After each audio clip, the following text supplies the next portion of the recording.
சைனாவில் போர்ச்சன் சிட்டின்னு ஒரு ஏரியா, அங்கதான் வந்து இந்த இன்டீரியர் டெக்கரேஷனுக்கு வந்து ரொம்ப பிரபலமான ஏரியா. போர்ச்சன் சிட்டியில் கிட்டத்தட்ட 35 நாட்கள் தங்கியிருந்து கழிவறையினுடைய அந்த திரைகள் எப்படி இருக்கணும், கழிவறையுடைய பேஷன் எப்படி இருக்கணும், டாய்லெட்ஸ் எப்படி இருக்கணும் அப்படின்னு பார்த்து பார்த்து பார்த்து பார்த்து வாங்கிட்டு வந்து அதை 60 நாட்கள் டிராவல் ஆகி அதை ஃபிக்ஸ் பண்ணுறதுக்கு மட்டும் 6 மாதம் அப்படி பார்த்து பார்த்து செதுக்கிய வீட்டுக்குள்ள தான் இருக்க முடியாத நிலை வருது அப்படின்னு ஒரு பெண்ணுக்கு வருதுன்னா அவன் எவ்வளோ பெரிய மன உளைச்சலுக்கு ஆளாயிருப்பா. அந்த வீட்டை நான் இருக்கணும்னு கேட்குறாங்க, அந்த வழக்கு செலவை பார்த்துக்கணும். வேற என்ன கேட்டாங்க? வேற என்ன கேட்டாங்க? 5 ஆண்டுகள் மன உளைச்சலுக்கு ஆளான பிறகுதான் இந்த முடிவுக்கு அவங்க தள்ளப்பட்டிருக்காங்க. இது கிட்டத்தட்ட ஒரு மாசம் முன்னாடி நீதிமன்றத்தை பதிஞ்சுதான் சொல்லப்படுது. இப்பதான் நீதிமன்றத்தை விசாரணைக்கு எடுத்து மனுவா எடுத்து ஏப்ரல் 20க்கு முதல் விசாரணையை வச்சிருக்காங்க. மனுவை இப்ப ஏத்துக்கிட்டாங்க நீதிமன்றம். மனு போட்டு கிட்டத்தட்ட 1 மாசம் ஆகுதுன்னு சொல்றாங்க. அப்போ இவ்வளவு நடந்திருக்கு. அப்போ அவங்க தரப்பு நியாயத்தை சொல்லிட்டாங்க. இனி விஜய் தரப்பு நியாயத்தை சொல்லணும். அவர் கொடுக்க விரும்புறாரா விரும்பலையாங்கிறது அது நீதிமன்றம் முடிவு பண்ணிக்கொள்ளும். அது நமக்கு அதுக்குள்ள நம்ம தலையிடக்கூடாது. அதுக்கப்புறம் நீதிமன்றம் சொன்ன பிறகு யாரும் எப்படி வேணாலும் பேசலாம். ஆனா இப்போ அவங்க கொடுத்ததுனாலேயே அது அரசியல் அழுத்தம், கொடுத்ததுனாலே அதுக்கு பின்னாடி ஆட்கள் இருக்காங்க, அது பின்னாடி வந்து பணம் விளையாடிட்டு இருக்கு, பின்னாடி வந்து இவங்க புகழை கெடுக்க பார்க்குறாங்க. விஜயனுடைய மனைவியை வச்சு விஜயனுடைய புகழை கெடுக்கிறதுக்கு யாரால பார்க்க முடியுமா? இப்போ என் குடும்பத்தை வச்சு என் புகழை கெடுக்க முடியுமா? அண்ணன் சீமானுடைய குடும்பத்தை வச்சு அவர் புகழை எடுக்க முடியுமா? ஐயா ஸ்டாலினுடைய குடும்பத்தை வச்சு அவர் புகழை எடுக்க முடியுமா? இல்லை எடப்பாடி பழனிசாமியுடைய குடும்பத்தை வச்சு அவருடைய புகழை எடுக்க முடியுமா? அவர் ஒருத்தர் குடும்பத்தாரை வச்சு எப்படிங்க புகழை எடுக்க முடியும்? விஜயனுடைய முன்னாள் மேலாளர் அவருக்கு திமுக பொறுப்பு போட்டு திமுக பணம் கொடுத்து புகழை கெடுக்க பார்க்குதுன்னா அதுல ஒரு லாஜிக் இருக்கு, நியாயம் இருக்கு. ஏன்னா முன்னாள் மேலாளர் அவரை வச்சு படம் எடுத்து நடுத்தருக்கு வந்துட்டாரு. சரி, அவருக்கு கொஞ்சம் பணத்தை கொடுத்து திமுக விலைக்கு வாங்கி விஜய் பேச வைக்குதா அப்படின்னா பேச வைக்கலாம், அதில் மாற்று கருத்து இல்லை. இல்ல விஜயனுடைய படம் எடுத்த முன்னாள் தயாரிப்பாளருங்க ரொம்ப லாஸ் ஆயிட்டார். அவர் எடுத்த எல்லா தயாரிப்பாளரும் லாஸா போயிட்டான். எவனுமே கடைசியில் உருப்படத்தை சரித்திரமே கிடையாது. கடைசியா எடுத்த ஒரு 10 படம் எந்த படமும் எந்த தயாரிப்பாளரும் இல்லை. இவர் கேரியரோட உச்சத்தை உயர்த்தி வராரு, கேரியோட உச்சத்தை உயர்த்தி வரான்றாங்க. என்ன கேரியர் உச்சத்தை உயர்த்தி வராரு? ஒரு மண்ணாங்கட்டியும் கிடையாது. 1000 கோடியை உதறான்றாரு. ஒண்ணுமே இல்லை. தமிழ் சினிமால பிரபலமாக தயாரித்து கொண்டிருந்த ஒரு தயாரிப்பு நிறுவனம் கூட இன்னைக்கு தமிழ்நாட்டில் இல்லைங்க. AM Rathnam, RB Choudary, Lakshmi movie makers, AVM productions எல்லாமே வந்து லாஸ் ஆயிடுச்சு. எந்த நிறுவனமும் இன்னைக்கு படம் எடுக்க முடியாத நிலைமைக்கு தள்ளப்பட்டிருக்கு. கடைசியா விஜய் நடிச்ச படங்களுடைய தயாரிப்பாளர் யாருன்னு பாருங்க. முழுக்க ஆந்திரால இருந்து எவனாவது ஒரு டப்பா கம்பெனி வந்திருப்பான். எனக்கு அங்கே சுண்ணாம்பு வெத்தலை வைக்கிறவனை கூட்டு வந்து தயாரிப்பாளர் போட்டிருப்பாங்க. மாஸ்டர் படத்தை எடுத்தது அவர் மாமா சேவியர் பிரிட்டோ. எஸ்தல் ஹோட்டல் இருக்கு ஈசிஆர் அந்த பகுதியில் சோழிங்கூர்ல எஸ்தல் ஹோட்டல் இருக்கு. இந்த எஸ்தல் ஹோட்டலுடைய உரிமையாளர் யாருன்னா சேவியர் பிரிட்டோ. அது யார்? விஜயனுடைய ஹோட்டல். அந்த ஹோட்டலை பார்த்துக்கிட்டு இருந்த அவரை கூட்டு வந்து டி மாஸ்டர் கூட்டு வந்து மாஸ்டர் படத்தை சேவியர் பிரிட்டோ வச்சு எடுக்க வச்சாங்க. அந்த படத்துக்கு தான் அவருக்கு வந்து அதிக சம்பளம் வாங்குறாரு, 100 கோடிக்கு மேலன்னு. இவங்களே படத்தை எடுத்து இவரே 100 கோடின்னு போட்டு மார்க்கெட்ல விட்டு அடுத்து சன் பிக்சர்ஸ் வந்து ஒரு படத்தை எடுத்தாங்க. அவங்க 120 கோடி கொடுக்குறாங்க. அப்புறம் கல்பாத்தி அகவரம், அப்புறம் பார்த்தீங்கன்னா ஜெகதீஷ் பழனிசாமி விஜயனுடைய மேலாளர். அவர் விஜயனுடைய மேலாளர் மட்டும் இல்ல, விஜய்க்கு எல்லாமாகவும் இருக்கக்கூடிய அந்த ஜெகதீஷ் பழனிசாமி கோயம்புத்தூர்காரன், அவனை வச்சு எல்லா லியோ படம்லாம் அவர் தான் ப்ரொடியூசர். இப்படி அடுத்தடுத்த படங்களை விஜயனுடைய பணத்தையே போட்டு படம் எடுத்து அதுல இவருக்கு சம்பளத்தை 120 கோடி 200 கோடி. இப்போ கேவின் ப்ரொடக்ஷன் வந்து 200 கோடியா? யார் இந்த கேவின் ப்ரொடக்ஷன் பார்த்தா அவன் வந்து ஆந்திராக்காரன்.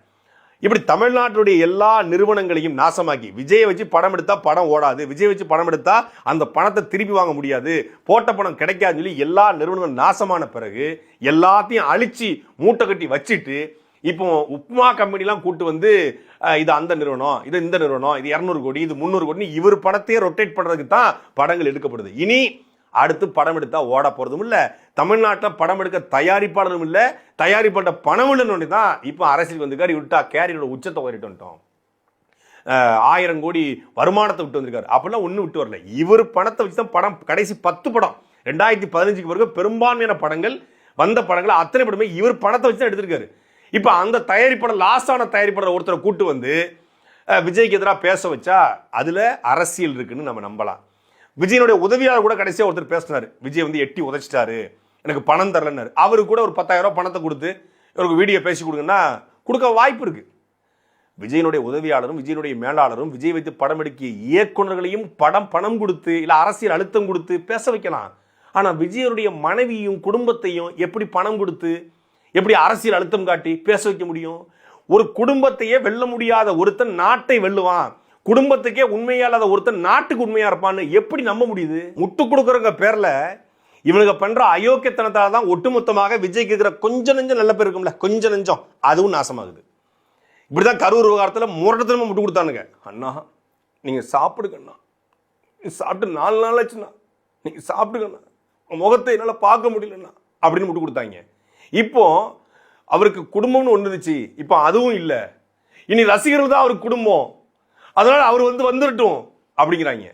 அவருக்கு நண்பர் இல்லைன்னா நண்பனா இருப்போம், அவருக்கு தம்பி இல்லைன்னா தம்பியா இருப்போம், அவருக்கு தங்கச்சி இல்லைன்னா தங்கச்சியா இருப்போம், அவருக்கு பொண்டாட்டி இல்லைன்னா நாங்கள் பொண்டாட்டியா இருப்போம்னு ஒரு பொண்ணு பேசிட்டு இருக்கு. அதாவது எந்த மாதிரியான ஆட்கள் அவர் கூட இருக்காங்க, எந்த மாதிரியான ஆட்கள் அவரை ஆதரிக்காத பாருங்க. ஒரு கட்சி தலைவருடைய தாய் இறந்து விட்டா அவருக்கு பிறகு தாய் இறந்து வாடுறாரு, நாங்களாம் அவருக்கு தாயா இருப்போன்னு சொல்லலாம். அவங்க அம்மா அப்பா இறந்துட்டா இல்லை தமிழ்நாட்டு முழுக்க அப்பாலாம் அப்பா இருப்பான்னு சொல்லலாம். அவருக்கு குழந்தைகள் இல்லைன்னா கூட ஆயிரக்கணக்கான லட்சக்கணக்கான குழந்தைகள் இருக்காங்க, அதனால நாங்கள்லாம் அவர் குழந்தையாருன்னு சொல்லலாம். அவர் மனைவி அவர் விட்டு போதுங்குது, அவர் மனைவி போனோடனே நாங்க பொண்டாட்டியா இருப்போம்னு சொல்றாங்கன்னா இவங்க எந்த மாதிரியான ஆட்கள்னு பாருங்க. பொண்டாட்டியா கூட இருந்துட்டு போறோமே, எங்க தளபதிக்கு நாங்க நிப்போம். இப்போ அவங்க வைஃப் டைவர்ஸ் கொடுத்துட்டாங்க அப்படின்னா அவர் முடங்கி உட்கார்ந்துருவாருன்னு சொல்லிட்டாங்க. என்ன பண்ணாலும் சரி எங்க தளபதியை கூட அவங்களால புடுங்க முடியாது. ஒத்த ரோசா பிள்ளைய ரொம்ப அற்புதமா வளர்த்திருக்கமா. ஒரு பொண்ணுலாம் கமெண்ட் போட்டுருக்கு, ஆனா சீக்கிரம் டைவர்ஸ் கொடுனா நான் உங்க கூட வாழ்றேங்குது. அண்ணான்னு சொல்லிட்டு உன் கூட நான் வாழ்றேன்னு சொல்லுதுன்னா இது எந்த மாதிரியான கேரக்டர்னு பாருங்க. இது சத்தியமா சொல்றேன், பெர்சனலா பேசக்கூடாது, தனி மனித வாழ்க்கையை பேசக்கூடாது பேசக்கூடாது பேசக்கூடாது பேசக்கூடாதுன்னு நினைக்கிறேன். ஆனா இதெல்லாம் பார்த்துட்டு கடந்து போனா அப்புறம் நான் என்ன மாதிரி ஒரு அயோக்கிய போய் யாரும் இருக்க முடியாது. இதை பார்த்துட்டு எப்படிங்க கடந்து போக முடியும்? நேத்துல இருந்து ரைட் அப் எழுதுறாங்க, நேத்துல இருந்து வீடியோ போறானுங்க, ஒருத்தெல்லாம் கார்ல உட்காந்து வீடியோ பேசுறான். இது முழுக்க முழுக்க திமுக சந்திக்கிறான். டேய் அது உங்க கட்சி தலைவரோட மனைவிடா, 25 வருஷம் வாழ்ந்துருக்குடா, காதலிச்சு திருமணம் பண்ண மனைவிடா, அது புகார் கொடுத்துருக்குது. இதுக்கு பின்னாடி அரசியல் அயோக்கிய. உங்க வீட்டுல நடந்தா சொல்லுவியா? உங்க வீட்டுல உங்க அக்கா தங்கச்சி உங்க மாமன் மச்சான் கூட வாழ முடியல, உங்க தங்கச்சியை கட்டி கொடுக்குறோம், மச்சான் குடிகார பயிலா இருக்கிறான், அடிக்கிறான் குடிக்கிறான், நகையை புறம் வித்து விட்டான், எல்லாம் பண்ணிட்டான், அது ஒரு வாழ முடியாதுன்னு வீட்டுக்கு வருது. என்ன சொல்லுவ நீ? பக்கத்து வீட்டுக்காரன் பேச்சை கட்டி நீ பேசுற, நீ ஏத்து வீட்டுக்காரி பேச்சை கட்டி பேசுற. மச்சான் தங்கமான மனுஷன், அவன் குடிகார பையடா, அவன் டோப் அடிக்கிறவன், அவன் கஞ்சா அடிக்கிறவன், அவன் எல்எஸ்சி ஸ்டாம்ப் போடுறவன், அவன் மெத்து போடுறவன். நான் சொல்றது அந்த கட்டி கொடுத்த மனைவியினுடைய அக்காவுடைய புருஷனை சொல்றேன். அவன் எல்லா வேலையும் பண்றான், எல்லா இல்லீகல் ஆக்டிவிட்டிஸும் ஈடுபடுறான், அயோக்கியத்தனமா இருக்கான், மனசாட்சி இல்லாம அடிக்கிறான், சித்திரவதை பண்றான், குழந்தைகளை மதிக்க மாட்டான், எல்லாம் பண்றான்.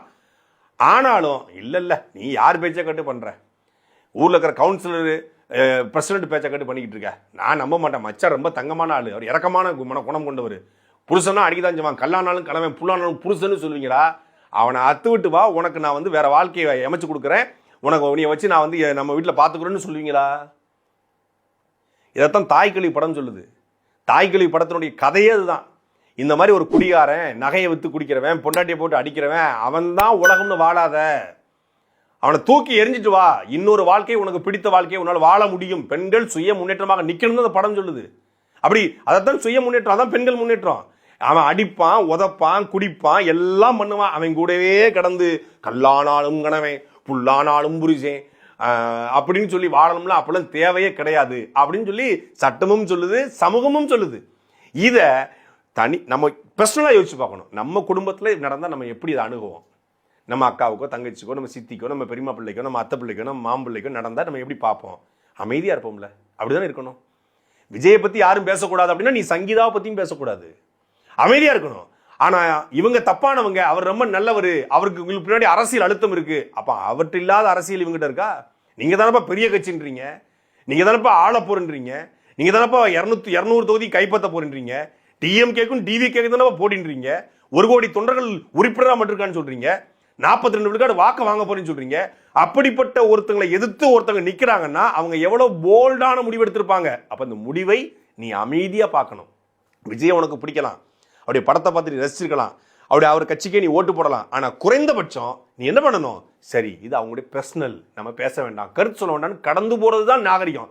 நீ கருத்து சொல்லாம விஜயை நியாயப்படுத்த விஜயை நியாயப்படுத்து. ஒருத்தர் மேல காட்டுற விசுவாசத்துக்காக இன்னொருத்தரை கேவலப்படுத்தாத.